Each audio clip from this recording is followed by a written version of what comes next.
Religious artifacts from every faith are disappearing without a trace. The identity of the perpetrator is a complete mystery until Hellboy and Liz Sherman, acting on an unlikely tip from a ghost, foil a museum heist attempted by crude, robotic constructs inhabited by human spirits. One of these freed human spirits offers to help Hellboy track down those who imprisoned him. A fanatical order of psychics obsessed with creating a new messiah, one that will bring about a new stage of evolution for mankind, whether mankind is willing or not. Now only Hellboy and his colleagues stand between a vulnerable humanity and an evil, vengeful god.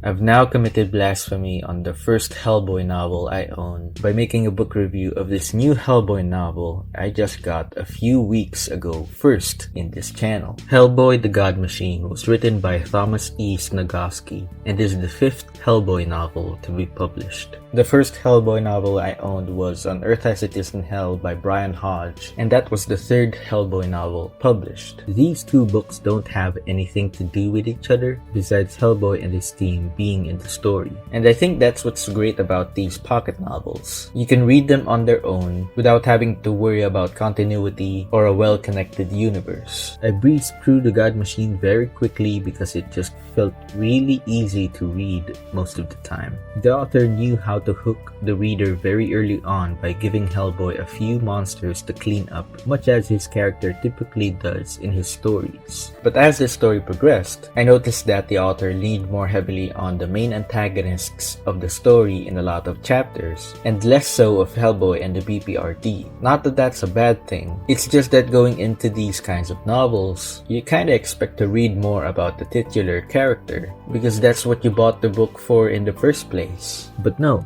this book focused a lot on Absalom Spears, the main antagonist of the story, and his team of electricizers as they try to bring about the resurrection of their god through a machine.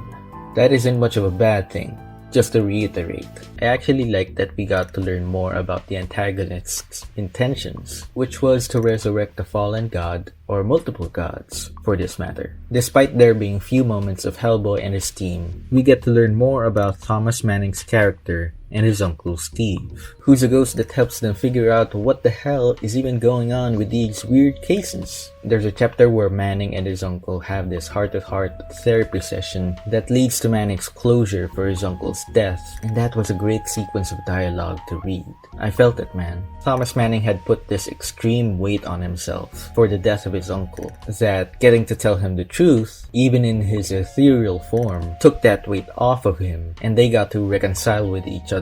And the fact that Uncle Steve was always like, "You don't have to apologize for anything, boy. I'm proud of you and what you've done for yourself," really hits you hard in the chest. Sometimes that's all you need to hear. Going back to Hellboy, one of the earliest moments in this book was him and Abe having a casual conversation about videotapes and the rise of this new form of digital media called DVD. It was just this normal, human conversation coming from a hellspawn and a fishman, and I really loved that about this book.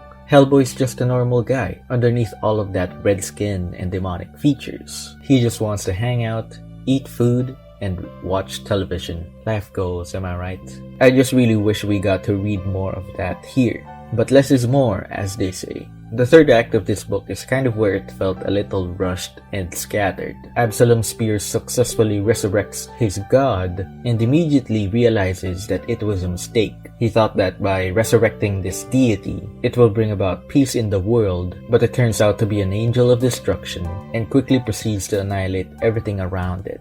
Oops! Hellboy and the BPRD swooped in to clean up the mess, and they probably call that just a regular Thursday, or something to that effect. It ended quickly, but the final battle was narrated beautifully. But again, it was rather quick. So, all in all, I'd give Hellboy the God Machine a 4 out of 5 stars. It's a quick read. You could definitely finish reading this in less than a week. And if you have any other Hellboy novels out there that you want to give away, contact me. My email is in the description down below, please. I need more Hellboy novels in my collection. Look at them. They need friends. Kidding aside, this book is very hard to find nowadays. So if you're looking to get a copy of this for yourself, you should probably start going to Book Sale or Chapters in Pages, or any other secondhand bookstore out there. If you live in another country, eBay or Amazon are probably your best chances of getting a copy of this book. Or if you're okay with reading it digitally, you could always purchase this book on the Google Play Store app. They have it there. But then again, it is only just digital. If you enjoyed this video, please leave a like and subscribe to the channel if you have not already. Hit the notification bell or the join button to become a member and gain early access to future videos and members only content. This is Elmo's Universe, and I'll see you in the next one.